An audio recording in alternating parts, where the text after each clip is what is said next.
Okay, what's going on, my broskiis? My name is Toadski, back again, here to bring you guys yet another One Piece Treasure Cruise video. And in today's video, we're going to go ahead and have a look at some TM teams for you guys. So we have a couple of different teams that are going to be talking about here. We've got this set of teams here, which is going to show you the teams that I'm going to be using in this TM. But then again, you know, we did actually get a little bit lucky. I did one extra pull, ended up getting S-Snake, so I'll show you guys those teams. But these were the teams that I made initially, you know, if I didn't own my own copy of S-Snake. And then I'll show you guys the teams that I have slightly changed in order to facilitate those characters. So let's go ahead and get into things here. The teams are slightly different from the teams that I showed in my preparation video, but they will all still work fine. Obviously there are some issues in terms of what it says here, but it's mainly just because it doesn't account for supports and stuff like that. So first one here is against Edison and Pythagoras.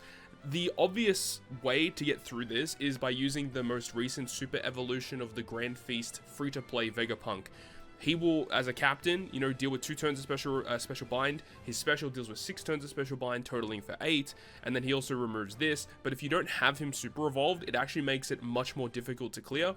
This is why I'm opting for this, because we're going to have Hiyori to give us a full board of Wano slots. We can use the super types of Cat Viper to wave clear the first 2 stages. We'll have the full board of Wano slots. We can just ignore the bomb and then making bomb slots badly matching, and then the slot change impossible. In terms of the special bind, we can use the support of Raizo to remove 2 turns of it on the whole team. Nami and Kara remove 6 turns of it, so if we do need to use additional specials, we can opt through that. However, for the first chunk of the TM, I'm pretty sure it's going to be fine just by using Cat Viper special, because of course your crewmates are the only ones that are special binded, not your captains. So just by using Cat Viper to get a pretty good orb boost, we're going to have the Wano slots, we're going to have the Sailor ability of Hiyori, which gives us a little bit of resistance down. I think this team will work pretty well for the first component of the TM. Moving on to Atlas, this one is also pretty straightforward. You know, if you have the character, it's pretty easy. So we're going to be using Kuzan. Kuzan deals with everything. He deals with the badly matching slots because he will treat all of them as matching. We've got the chain down, which Kuzan removes with his special. And then just by tapping a couple of times with Kuzan Captain, you're going to be able to get around the chain attack down. So yeah, the Atlas fight is the most simplistic, most straightforward fight in this whole treasure map. Just use Kuzan and you're good to go. Now, moving on to Lilith, what they really are suggesting you to do here is to use the Dex Rare Recruit Jinbei and the free-to-play S-Shark. These 2 characters deal with legitimately everything in this event. Now, what you would want to do is use S-Shark first, then use Jinbei to follow up to get everything activated.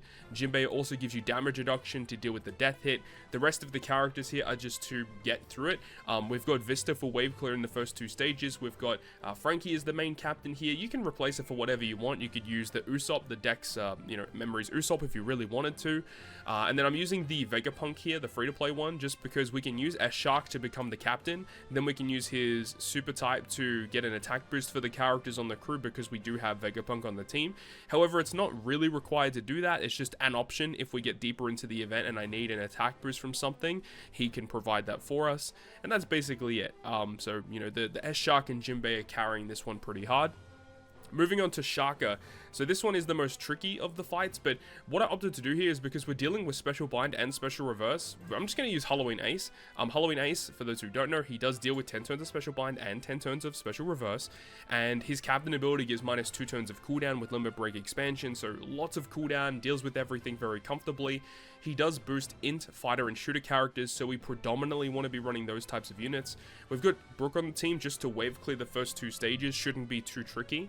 But then we've also got Luffy. Luffy deals with the paralysis that we're inflicted on this stage as well, which is quite good. And he'll also give us color affinity boost and whatever that. So we're basically using him to get like a bunch of buffs to our quick units, like the Stussy here, the Izo and Okiku as well. We can use Izo Okiku in stage 2 to wave clear and get the chain lock for the final stage as well. You could use Ace's special to get his attack boost if you wanted instead. We also have this support on Luffy. It's not really required, but it gives a 1.5 orb boost to quick units and also gives a little bit of resistance down for your quick allies, just giving you just a little bit of additional damage. But I feel this team should work pretty well in this event. I think when you go deeper into the treasure map, into deeper levels, this team may need a little bit of a shift to provide more damage, but I think for the early stages of the event, it shouldn't be that tricky at all. Okay, so now we're going to move on to the Vegapunk fight. This is the most tricky of all of the bosses in this event. So what we're doing here is we have S Snake as our friend captain, we've got Luffy as our main captain, we have the Brule support, which gives us a full board of matching slots on the final stage due to the block slots. Realistically, you don't have to do that, but it does help you a lot. And we also have the Robin support attached to Nami Karina. One thing to note as well is you want to start this fight as Karina. You don't really want to switch into Nami. Technically, you could start as Nami and then switch into Karina on the final stage, just to enable you to get the super switch activated. That is something that you could do. But the main reason why we use the support, you don't have to use the support specifically. It just has to be basically any one of these supports that removes resilience. We're using this one because it does lock out orbs and remove 2 turns of resilience. This Sai Sanji is also good, which can also remove 1 turn of resilience. There's a couple of different ones you can use. I'm just opting for this one. And then this is the one I was using because I am having S Hawk on the team because I did pull him. He's going to be pretty clutch for removing the attack down on the S-Bear fight, but the damage threshold on this fight here. But in terms of what we're doing is on stage 2, we'd use Luffy special to deal with this, the S-Bear special to deal with this, and also this. And then when we move into the final stage, we are dealing with special reverse, which is why I have Karina. We have the Despair, which is why I have the Dex Frankie. And then we have S-Hawk for the damage threshold. We have the support to deal with the resilience. And that's basically it. We use the Love status to deal with these gimmicks here. Again, I'm not 100% sure how this is going to work. A lot of people are really confused about how this event works with the Love, you know, calculations and how it actually works exactly. It's going to be a bit of a weird fight, but this team does actually have S Snake's super class activated. So if you do need to use it, it is available for you. And I feel like this team will be pretty decent against Vegapunk, especially because Luffy on stage 2 just gives you so much damage, and the rest of the team should work relatively well. So we're going to move on to S-Bear. Very similar kind of looking team. We're using S-Snake and then Luffy captain. So let's have a look and break down each of these fights. So on the stage 2, there's the preemptive where you get either dex or quick slots, but there's also slot attack down, which is really annoying. So any type slot gives you reduced damage. So the way that we're dealing with that is that Luffy special deals with the increased defense, and then we're going to use Bon Clay. Now Bon Clay, remember, gives you a full board of recovery slots, which allows you to get through this.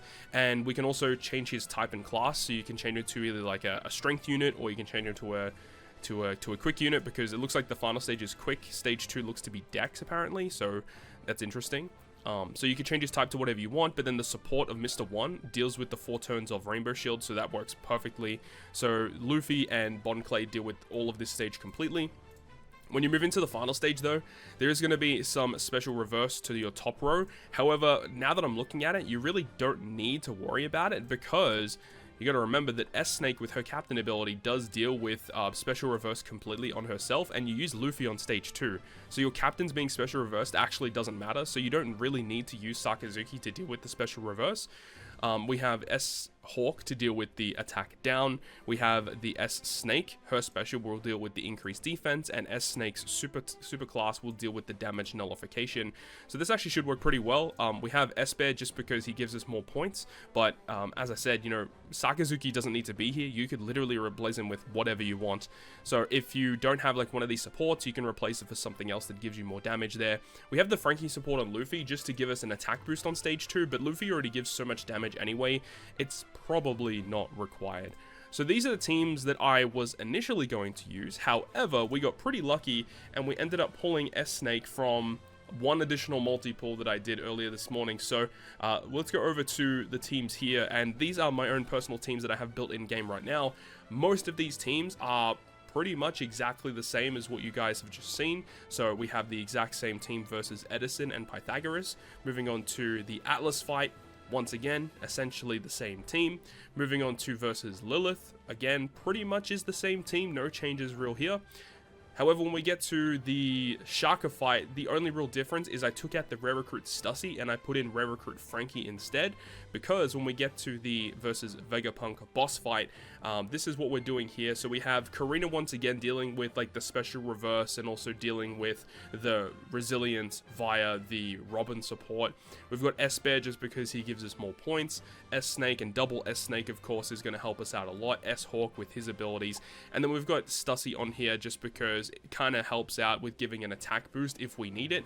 Might have to change this one as we go along, but I think this should work pretty comfortably. And then versus the S-Bear fight, this gives us the most amount of points in this event. So we're going to basically just be using the max point boosters that I possibly can fit on this team. So we're using double S Snake, we have S Hawk, we're going to use the free-to-play S Bear, we also have the S Shark. No real reason to use S Shark, but one thing to note is we are using the Atlas, which I also luckily pulled in this event most recently. This Atlas is really good for us because her special ability actually will remove enemies' damage reduction where it says here. It says right here at the top. Where is it? And damage reduction from certain slot effects by 6 turns, and I believe reduces all damage reduction and damage reduction from certain slot effects by 6 turns. So that's really dope that we get that effect, and also gives an attack boost to Int, Fighter, and Cerebral. So if you have a look at our team, actually, the team is basically all fighter characters, which is pretty sick.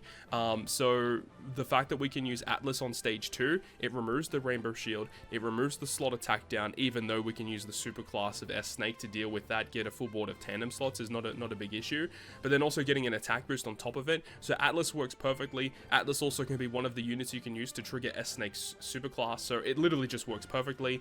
And you know, it's a good team, and it should give us a pretty good amount of points. I believe it's 21.56 times points, and if you have the bird, it also gets even more points on top of that. So these are my current teams against this most recent treasure map moving forward. Of course, the treasure map will begin Wednesday morning, so hopefully you guys enjoy this video today. Hopefully you have some good luck in your treasure map grinding, and if you enjoyed the video, make sure to go ahead and leave a like, and if you want to stay up to date with all the content I post, including more One Piece Treasure Cruise content, make sure to hit the subscribe button down below. On that, guys, I'll see you guys within the next video.